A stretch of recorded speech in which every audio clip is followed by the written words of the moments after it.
My father had 93 years, but it seemed short. In his seemingly long life of 93 years, it was short because it just seems like if we only had more time. Old Testament gives us a view of some people who live to be 500, 600, 700, 800, 900 years old. If I have a chance to ask, I will ask, how come we got shortchanged?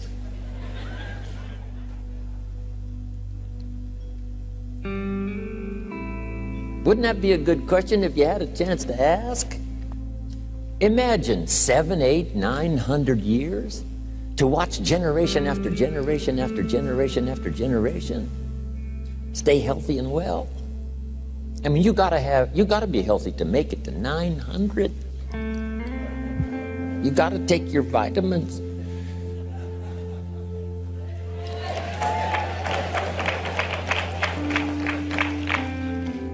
I'm pushing the Bible, I'm pushing vitamins, I'm doing good today. So, the key is time is precious. Now let me give you Bill Bailey's description of time. Life is not just the passing of time. Life is not just the passing of time. Life is a collection of experiences, their frequency,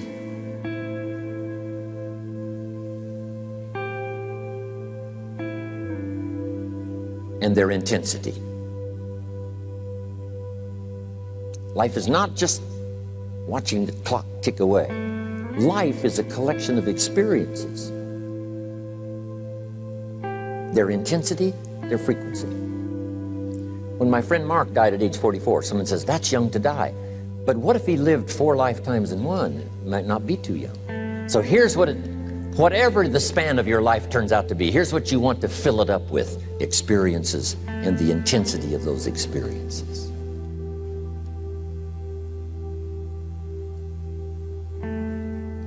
But now let's talk about the management of time. Here's one of the best ones. We covered earlier, when should you start building this hotel? Answer, as soon as you have it finished. Now jot this one down on time management. When should you start the day? As soon as you have it finished. Plan the day the best you can, leaving plenty of room for improvising and surprises and all the stuff that happens during the course of the day. But if you've planned a good, productive day, now you start that day, you can't believe how much more valuable your time will be. Don't start the day until you have it finished. Now here's the next one. Don't start the week until you've had it finished. Now to lay out a week is a pretty good challenge. Next, don't start the month until you have it finished. The places to go and the people to see and the productivity and the sales and the customers and the development and all the rest of what you want to accomplish during the course of 30 days. Don't start the month till it's finished.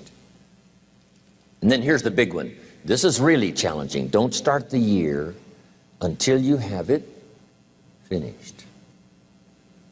To the best of your ability. It can't be finished like minute by minute. But in terms of the sweep of what you want to accomplish in the year 2002, make sure that that's set and ready to go by the time January 1st rolls around. And it might get all upset, and it might get torn up and you do a new one. You make so much progress the first 90 days that now you've multiplied it all by 2, by 3. Because that happened to me.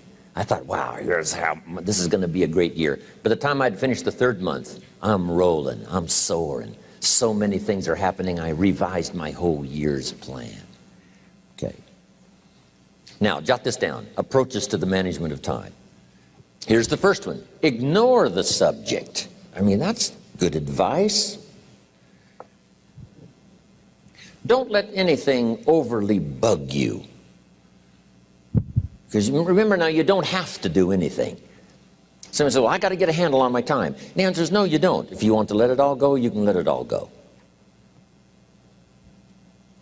I mean, this is good advice.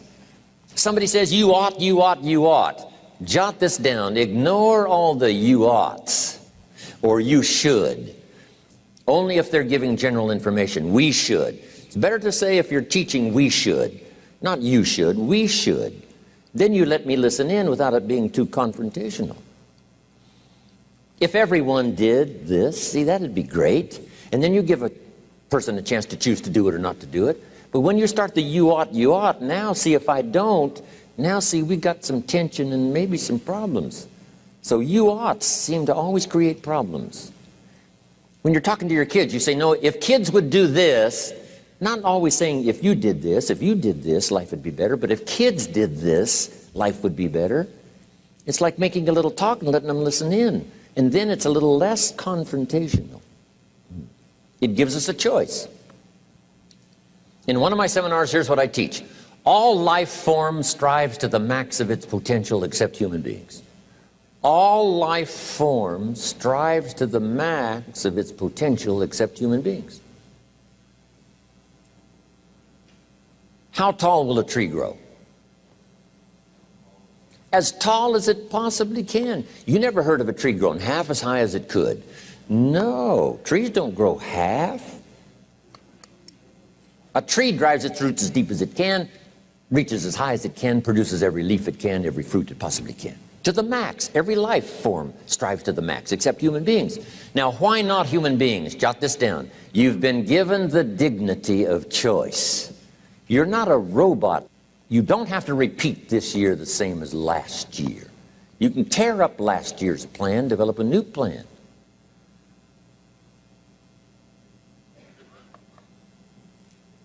So, the dignity of being a human being. Now, here's the choice on being a human being. To be part of all we were meant to be, or to be all. To strive for all, or half, or part, or some. The choice is up to you. To develop one skill or 10 skills. Someone says, well, I'd be happy with just one more language. Well, some say, hey, I'm going to learn 6 or 7.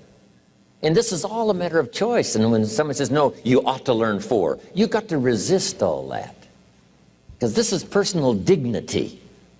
And you don't want to destroy someone's dignity by doing all the oughts, and then they feel reluctant to do it. Now we've got problems.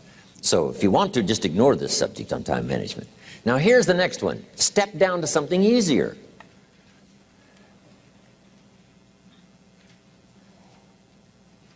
The guy's in sales and he says, oh, I want to own the company. Finally owns the company. Now he's got no time to play golf. He said, when I was in sales, I was making big money playing golf 3 days a week. Heck with this owning something.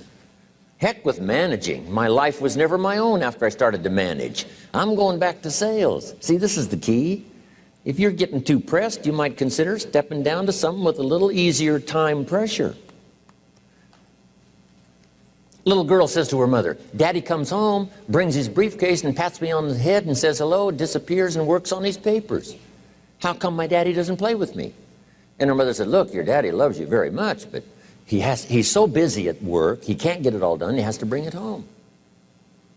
He loves you, but that's why he can't play with you. And the little girl said, why don't they just put him in a slower group?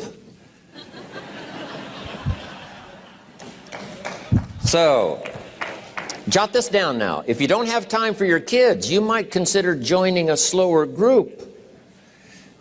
Remember when I said some things I went for cost me too much? So reconsider. Next key to time management, and that's work longer and harder. But see, there's a limit to that. I almost lost my health the first year. I went so crazy about personal development and achievement. I just went bonkers. You know, I told you I was skinny, but at the end of that first year, I was a walking shadow. And then it suddenly occurred to me, what if I got rich and too ill to spend it? I mean, that was a shocker. So I started, you know, developing a little more reasonable. Because I said, if 12 hours won't do it, I'll work 14. If that won't do it, I'll work 18. I mean, how many hours it takes. And sure enough, it cost me too much. So see, working longer and harder for some might be appropriate. You know, if you're just sitting around not doing that much, this might be good, work longer and harder. But you can only work so hard. Here's the key, not to work harder, but smarter. When you've worked as hard as you can, doing the best you can in terms of physical output in the time, reasonable time. Now here's the ultimate in the management of time, and that is you simply become more skillful.